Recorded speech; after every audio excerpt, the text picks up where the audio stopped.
Hi everyone, welcome to my kitchen. This is Corinna Bench. I'm the farmer's wife at Shared Legacy Farms. This is our CSA coach Katie. And today we are going to do a tutorial all kind of about sweet peppers. Specifically, we're going to show you how to roast sweet peppers. There are 3 ways to do this. I think we're only going to do one after we did some experimenting this morning. It's just going to be easier to do it. We do have a freebie today, and it's all about peppers. It's our pepper ebook, and it's sharedlegacyfarms.com/sweetpeppers is where you can get that. All right, so I'm going to turn it over to you. Okay. We're going to start. All right, so today we're going to talk about roasting peppers, which you can roast just about any type of pepper. We were just asking Farmer Kurt about even roasting some hot peppers, which you could also roast hot peppers. You could roast the little snacking peppers, although that might be a little bit harder. But today we're going to roast some of these more standard bell peppers. Sweet peppers. Sweet peppers. Yep. And one of the fun facts that I was sharing is that the green pepper is actually the immature pepper on the vine, and all green peppers will eventually turn into a colored pepper. I don't know if you guys knew that, but it takes about 10 to 14 days longer for a green pepper to turn into a colored pepper. This is super cool. Yeah, I did not know that. They also sweeten, so these will taste a little less sweet than the colored versions. So I think that'll be a fun fact for you guys to share wherever you are. That kind of blew my mind when I found Super fun fact, Yeah. and it makes sense that they are more expensive. We were just talking about how obviously the farmer or whoever's growing them has to take care of them for a longer period of time. Right. So super fun fact. Yeah. So yeah, we are going to talk about roasting them. We've got 3 different ways that you can do this. If you have a gas stove, you could actually just roast it over the stovetop. You could also do it by broiling the peppers or just on your grill. Right. So you've got 3 different ways. We were talking about if you're going to do it over the stove, that's really just going to be best if you want to roast 1 pepper at a time. Yeah. If you have multiple peppers and you're trying to do some food prep or some food storage, you're probably going to want to broil or use the grill, depending on where you are. Don't do this method; it takes too long. You'll see it. You'll see it. That's the one we're going to do today. But yeah, if you have to do a whole bunch, it's not efficient to do it that way. Yeah. So they all take about the same amount of time. Yeah. You know, anywhere from like 8 to 10 minutes. I'm going to say maybe a little bit less. You just have to keep a close eye on them. So times may vary depending on your oven or on your stove. Yeah. So to get started, we could just start, and that way we can kind of talk while you show us. Hey, I want to just show, this is the end product, right? Well, not really, because this is from the Ours grocery is in store. oil, I guess, but and these are in oil. But this is like when you go to this grocery store and you buy roasted sweet peppers. I mean, that's essentially what we're going to do ourselves today with our own peppers. We're just not going to be storing them. Packaging them. Yeah. But we will talk about how to store them. Yeah. So. All right, so I'm going to be the woman with the tongs, and I'm going to hold. What color? Do you want to do a certain color? Let's do a red one. Okay. Yeah. Perfect. We already did some green ones. So basically, we're going to just turn on. Since I have a gas stove, obviously you can't do this if you have an electric stove. Right. Didn't work. Alas, no. And I'm literally going to stand here for the next 10 minutes and hold this and while she does the rest of the video. So I'm just going to stick it right over the flame like this. I would definitely make sure you have metal tongs.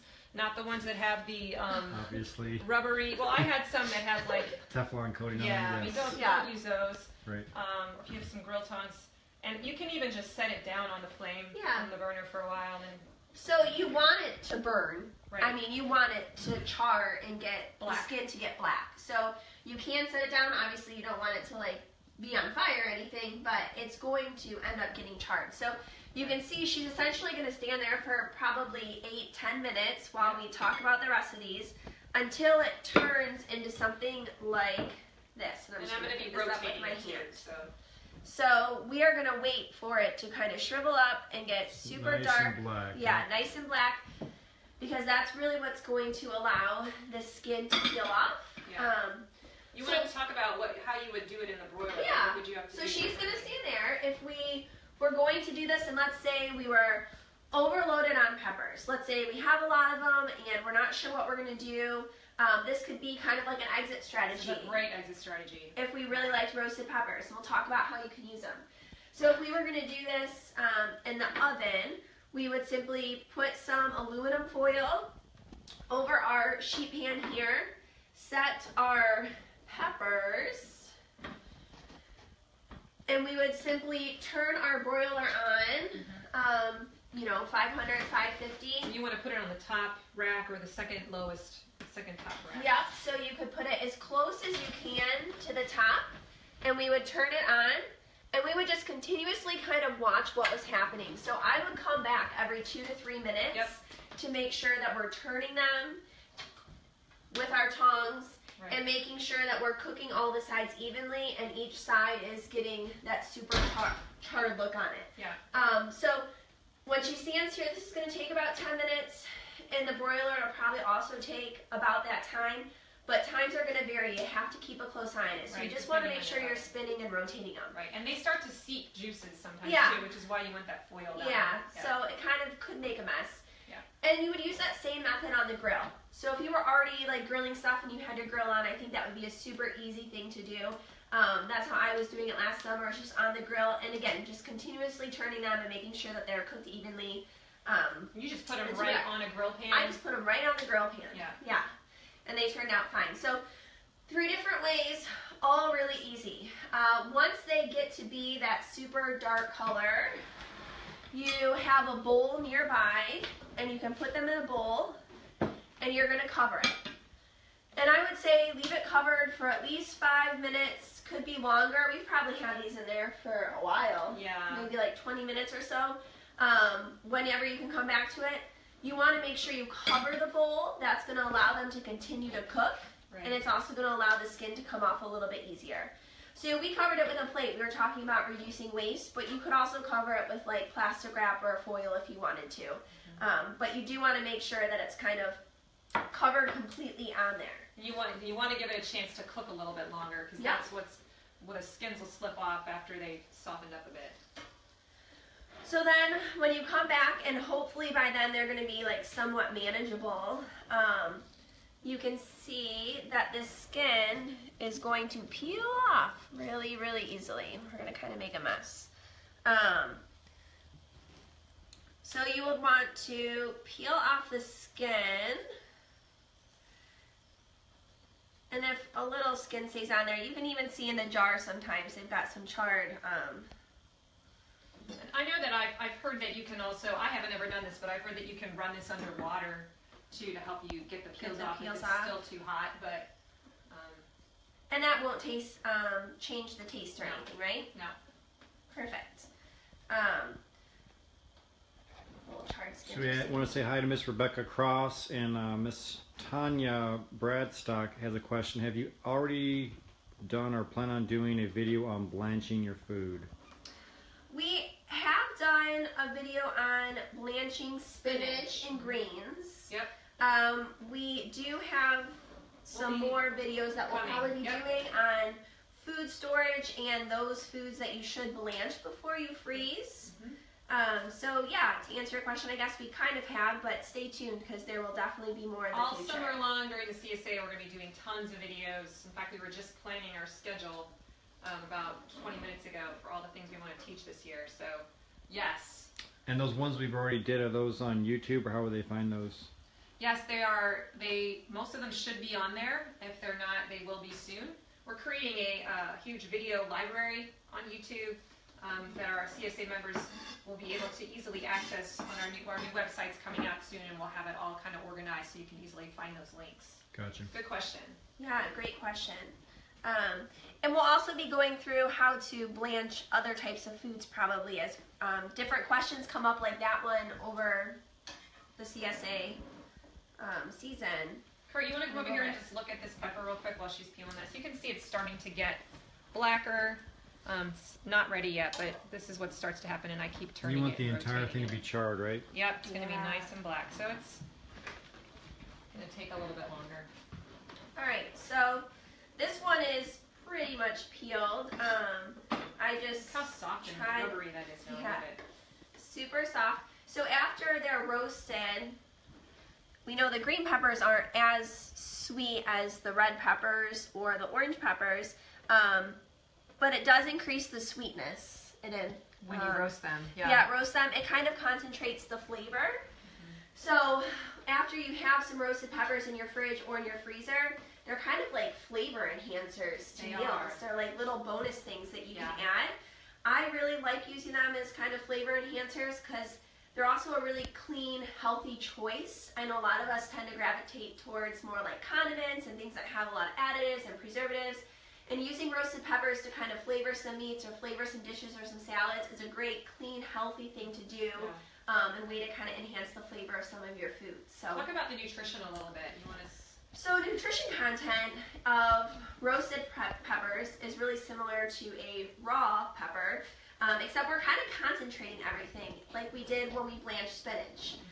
So you're getting all the same nutrients that you would from a raw pepper, except the volume's kind of decreasing because the size decreases as we roast them.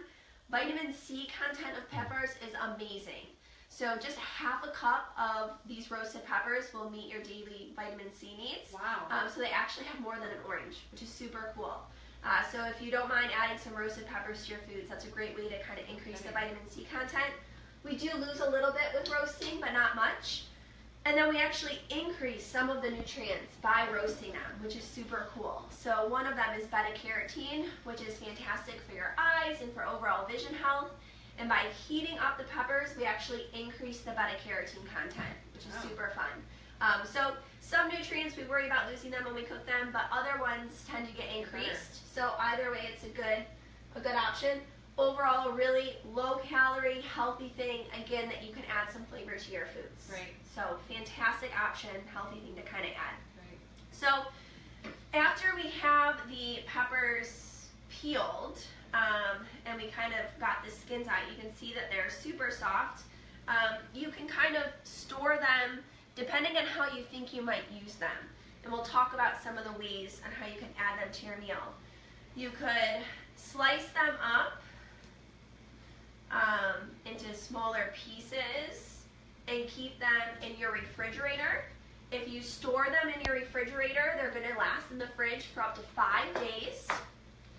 So that's a decent period of time. It gives you kind of a little bit of time to be able to use them. Or if you wanted to, you could also freeze them if you're not sure how long or what you're going to use them in over the next few days. I will usually put them in my fridge, and if it's getting to that day 4 mark and I haven't used them yet and I know I'm not going to have anything to do with them on the next day, I'm going to get them in the freezer. So you would freeze them the same way we've talked about freezing things like garlic or onions. We would simply lay them flat. I'm going to reach in and grab this machine back. I forgot about that. Sorry.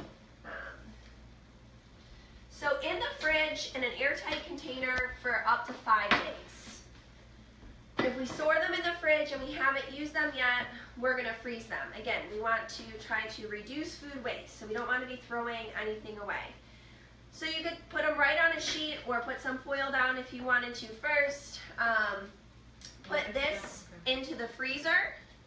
Let them all freeze first, and then after they're frozen, transfer them into a freezer safe bag. Label it, and they'll be good in the freezer for up to 2 months. I like cutting them into smaller pieces like this before I freeze them, and that way I can just kind of get out whatever I need to. When we allow them to freeze separately like this on the sheet pan first, that prevents them from sticking and crystallizing together once we put them all in the bag. So that can kind of be useful. Helps a lot.